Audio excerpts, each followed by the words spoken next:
sa croisière, ainsi qu'à Bonifacio. Alors notre petite balade va commencer par la colonne en granit que vous apercevez sur la gauche du bateau en hauteur. Cette colonne en granit a été ramenée d'un petit îlot qui se trouve entre la Corse et la Sardaigne, l'îlot de San Païso.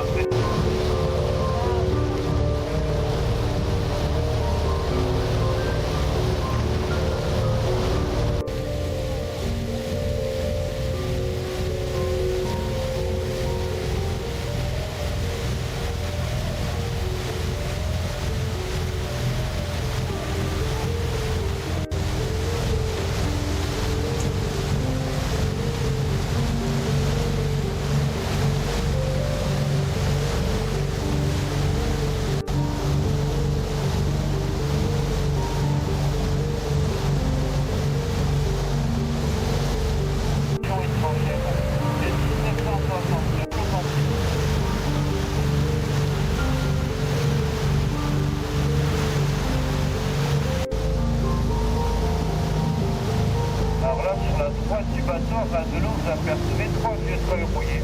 Un seul sur la petite pointe à gauche en dessous du panneau blanc. Et ces treuils ont sa profondeur varie de 3 mètres de partie à 50 mètres à sa sortie. C'est la largeur de...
lors de leur sortie en mer. On va lui faire un petit coucou, un petit de croix pour les voyances à Porte-Vaudreuil.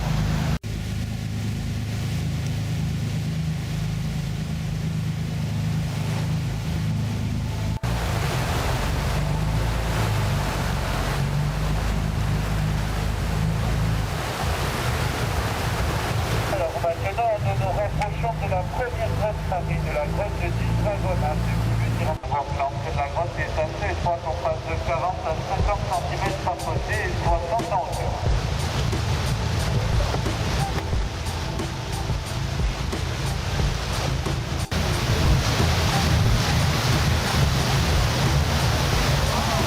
Et voilà, nous sommes à l'extérieur de la grotte du dragon.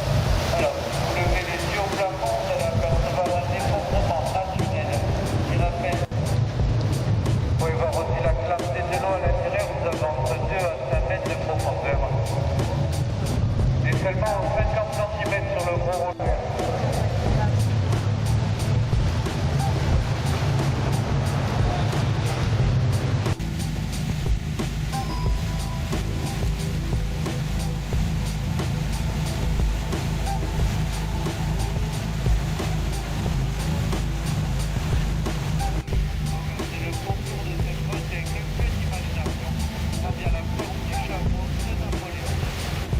Des grottes. Et sur la paroi de droite, quasiment rien ne peut se former, car le vent d'ouest qui est dominant à Bonifacio empêche toute formation. Car il faut savoir qu'à Bonifacio, on a une moyenne de 250 jours de vent par an. Donc aujourd'hui, vous avez de la chance, il n'y en a pratiquement pas. Et en plus, un vent d'est,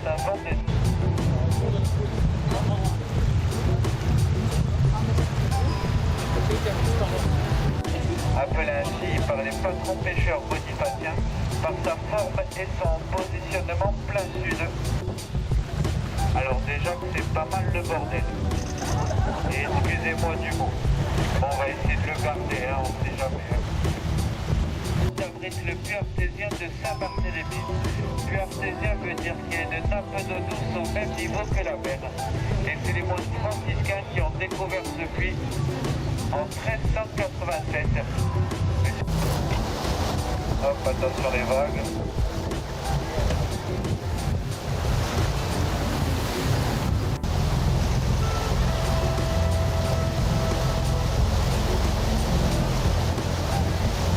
Toujours sur votre gauche, toutes les maisons que vous apercevez sont entre 70 et 80 mètres d'altitude et sont pratiquement dans le vide, car il y a un porte-à-faux qui varie de 5 à 10 mètres. Vous pouvez bien voir la falaise creusée au niveau de la mer et qui remonte. Alors les premières fondations de Bonifacio ont été fondées en 826 par le comte Toscan Boniface, qui légua généreusement son nom à la ville Bonope, et peut-être même du monde où il n'y a jamais de...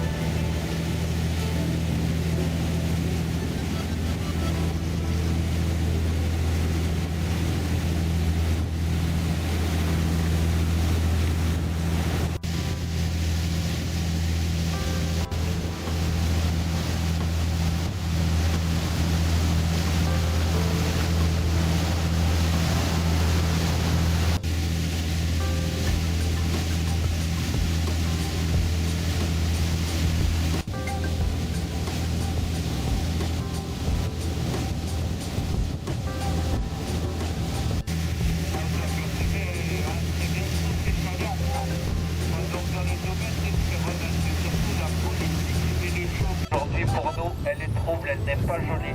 Normalement, elle est beaucoup plus claire. Là, il y a beaucoup de courant. C'est pour ça que l'eau est assez trouble.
Sur l'avant-gauche, vous apercevez un joli bâtiment avec les petits balcons en bas, le dernier au fond.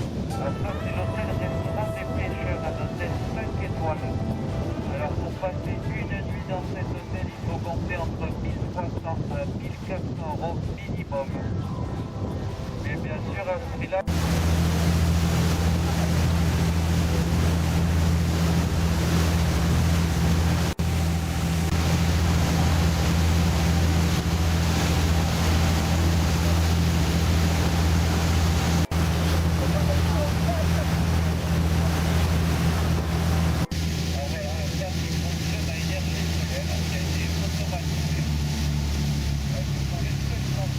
Donc aucun survivant, hein. Et c'est toujours de nos jours la plus grosse perte de la marine française en mer Méditerranée. Autour, hein. Et bien sûr, ça placé de l'eau. Hein. Et donc là, pour ceux qui font un petit peu de plongée, c'est rempli de jolis poissons, on est en pleine réserve naturelle. Donc un masque et un tuba suffit pour voir de très jolis poissons.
d'habitation. Dans ce milieu, la porte Génoise, ainsi que son peu l'église servant d'accès.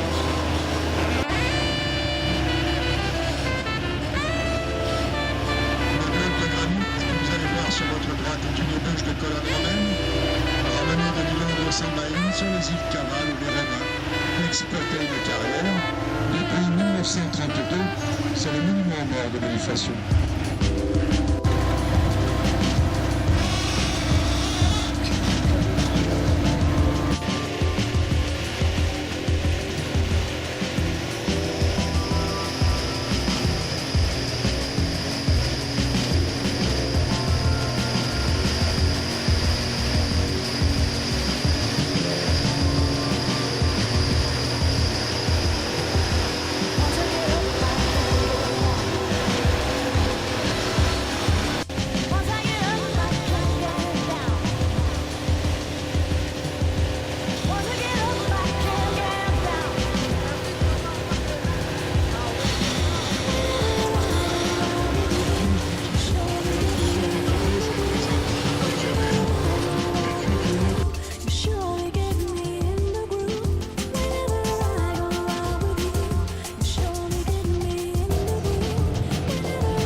Once I get up, I can't get out.